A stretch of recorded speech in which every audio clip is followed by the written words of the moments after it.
तो नरेंद्र मोदी कहते हैं ना, अकेला सब पर भारी है। अकेला तो आप क्या कर लोगे ये तो आपको ही पता चलेगा आगे चल करके, जब आप कुर्सी छूट जाएगी आपकी, आप कुर्सी से नीचे उतर जाओगे, तब पता चलेगा कि अकेला क्या होता है, अकेले रहने का मतलब क्या होता है, तब आपको आइडिया लगेगा।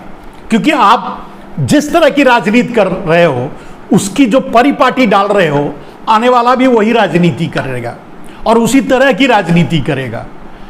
तब क्या होगा ये तो आप खुद कल्पना कर सकते हो।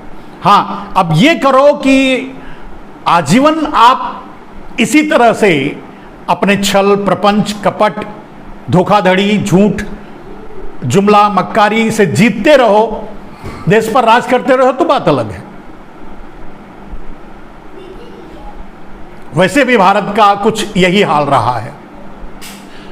अंग्रेज आए जब 250 साल रहे, मुगल आए तो वो भी 200 400 साल रहे, जो भी रहे, राज किया। आप भी कर सकते हो। लेकिन प्रश्न ये है कि मैंने जो सवाल उठाया कि नरेंद्र मोदी ईमानदारी भी तो कर सकते थे और ईमानदारी से भी आजीवन प्राइम मिनिस्टर रह सकते थे। अगर ईमानदारी से नरेंद्र मोदी 300 लाख करोड़ काले धन को राष्ट्रीय संपत्ति घोषित करके अगर संसद में और पूरा का पूरा पैसा एज इट इज अगर देश को मिला होता, देश के पास आया होता, तो देश नंबर 1 होता, देश का विकास हो गया होता, देश कर्ज मुक्त हो गया होता, सचमुच 10-15-20 लाख यूं ही सबको मिल गए होते जो उन्होंने जुमला कहा। ये सारी कुछ हो सकता, तब भी तो लोग आपको प्यार करते, आपको वोट देते, आपके साथ खड़े हो जाते। लेकिन इतनी घटिया हरकत आपने क्यों की? सिर्फ गुजरातवाद के लिए, सिर्फ अडानी को बढ़ाने के लिए, साम्राज्यवाद खड़ा करना चाहते हैं आप, पूंजीवाद की पराकाष्ठा, उससे भी ऊपर निकलना चाहते हैं आप।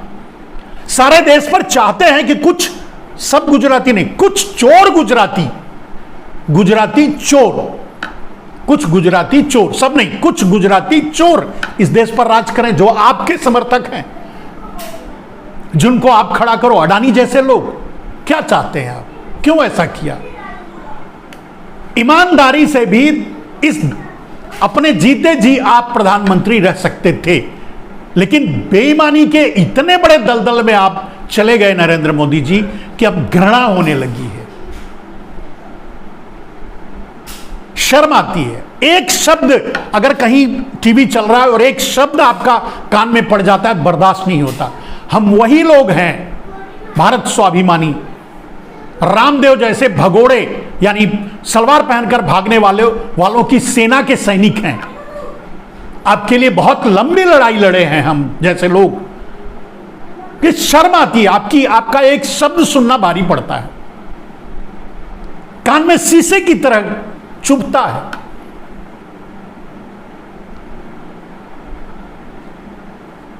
एक आम आदमी की तरह यह बात कह रहा हूं। ईमानदारी से भी, अगर आप ईमानदार होते, अगर आप ईमानदारी से काम किया होता, आप अगर न्याय किए होते, तो दुनिया की कोई ताकत आजीवन आपको इस गद्दी से नहीं उतार सकती थी। लेकिन आप बेईमानी के जरिए, झूठ के जरिए, मक्कारी के जरिए, धोखा के जरिए, फरेब के जरिए आप उस गद्दी पर बैठे रहना चाहते हैं, लोगों को मूर्ख बनाकर, लोगों को डराकर, लोगों को धमकाकर।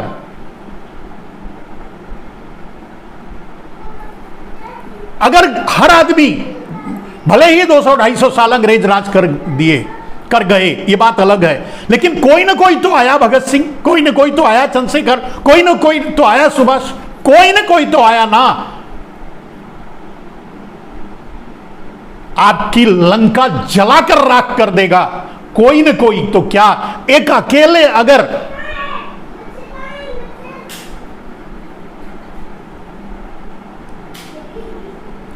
डीवाई चंद्रचूड़ के 1-2 डिसीजन आप पर भारी पड़ रहे हैं, तिलमिला रही है आपकी पूरी सरकार, पूरे जुडिशरी को आप लपेटे में ले रहे हैं, आपकी पूरी ट्रोल सेना दोरूपल्ली वाली। शर्म आती है। लेकिन सोचिए, अगर टीएन शेषन, चंद्रचूड़ जैसे 10-20 ब्यूरोक्रेसी में आ गए तो आपका क्या हाल होगा, जुडिशरी में आ गए तब आपका क्या हाल होगा।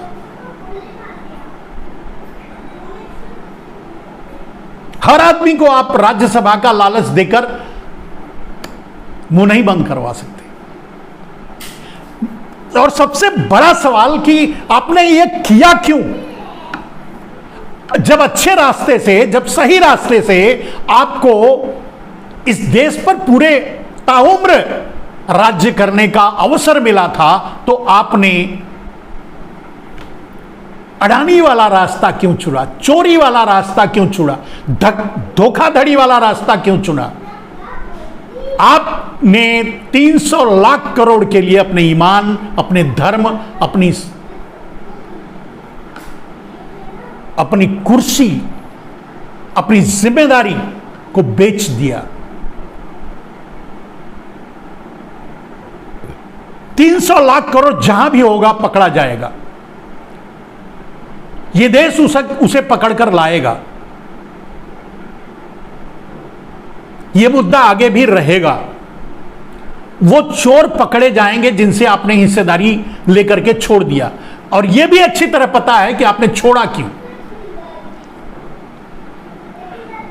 क्योंकि 80% उसमें चोर जो थे वो सबके सब आपके भाई भतीजे थे, मतलब आपके लोग थे, यानी अडानी जैसे लोग थे। इसके लिए आपने उनको सार्वजनिक नहीं किया। लेकिन वो लिफाफा आज भी, बंद लिफाफा आज भी सुप्रीम कोर्ट में है।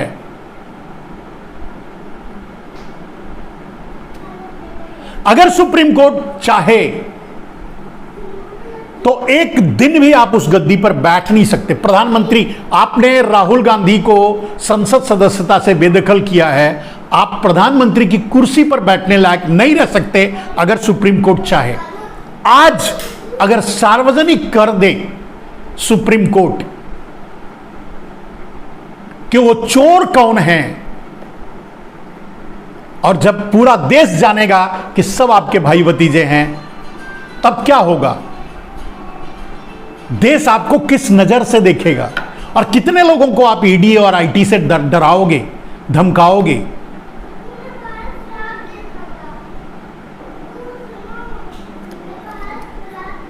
तो दोस्तों, यह है खेल। 300 लाख करोड़ ब्लैक मनी का खेल है, जो इस समय नरेंद्र मोदी उस चक्रव्यूह में फंस गए हैं, उलझ गए हैं, उस लालच में फंस गए हैं। 300 लाख करोड़ का व्यापार करने निकले थे नरेंद्र मोदी अपने गुजरातियों के लिए। पूरे गुजरात को उन्होंने पूरा भारत मान लिया, और इस तरह से चाहते थे कि अडानी जैसे चोर इस देश पर राज करें 300 लाख करोड़ के बल पे। ऐसा कभी नहीं हुआ है नरेंद्र मोदी जी। आप आज एसबीआई, एलआईसी, यहां तक कि प्रोविडेंट फंड, लोग बुजुर्ग होने के बाद जो अपने लिए बचा के रखते हैं, वो भी आपने अडानी को अभी भी दिया जा रहा है, दे रहे हो। ये तो मैं जानता हूं अच्छी तरह से कि ये दिखाने के लिए किया जा रहा है। पैसा तो बहुत है जो ऑफशोर कंपनियों से लाया जा सकता है, क्योंकि दुनिया की निगाह इस समय लगी हुई है अडानी पर, विनोद अडानी पर। कुछ एजेंसियां होंगी जो औरों के पास भी पेगासस है। नरेंद्र मोदी जी, जब हिंडनबर्ग है ना, हिंडनबर्ग के पास भी पेगासस हो सकता है, और अगर उससे उस स्पाईवेयर से वो काम कर रहा होगा तो आपकी हर गतिविधि उसके हाथ में होगी। आपने देश से निपटने के लिए जिसे हथियार बनाया, वो वही हथियार आपके खिलाफ भी काम कर रहा हो सकता है।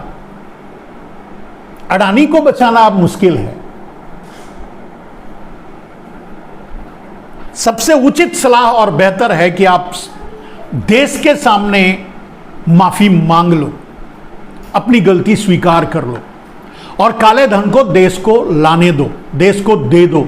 राष्ट्रीय संपत्ति, काले धन को राष्ट्रीय संपत्ति घोषित कर दो, जो आपने वादा किया था, जो भारतीय जनता पार्टी के नेताओं ने वादा किया था, जो राजनाथ सिंह ने किया था, जो अमित शाह ने किया था, जो नितिन गडकरी ने किया था, जो दूसरे बड़े नेताओं ने भी आपकी सत्ता में रहकर आडवाणी ने किया था, जो किया था उसे पूरा करो। एक रास्ता है। देश के विकास में आप दीवार बन चुके हो, और आप दीवार इसलिए देश के विकास में बने क्योंकि आपको अडानी प्रिय था। तो अडानी प्रेम पर आप देश कुर्बान करना चाहते हो, यह गलत है। और नहीं तो आप मन की बात करते हो, अपने मन की बात सुन लो। आपके मन से यह जरूर आवाज निकलती होगी, आप आज सोचते होगे, आप अपने 20,000 करोड़ के बंगले में नींद नहीं आती होगी, आप यही सोचते होगे कि आप क्यों काले धन के पीछे अपने ईमान को बेचा, और अब इससे कैसे निकलें। गांधी जी ने कहा था कि सब कुछ सच बोल दो, जो होगा देखा जाएगा। सुनने वाला हमको जो बोलना है हम बोल देंगे, सत्य जो है सबके सामने रख देंगे। अब जो सुनने वाला है सुनेगा, जो फैसला करना है करेगा। उन्होंने अपने परिवार के बारे में, अपने बारे में यह बात कहा था। यह सही बात है। सत्य को बोल दो, सत्य बोल दो। नरेंद्र मोदी जी, आप सच बोल दो। आपने जो गलती की है उसे स्वीकार कर लो। आपने जो 300 लाख करोड़ के चक्कर में जो ये सब हो रहा है उसे बंद करो, सच को स्वीकार करो। संसद को फैसला लेने दो, जो भी ले, प्रधानमंत्री आप रहो या कोई भी, देश का विकास होना चाहिए।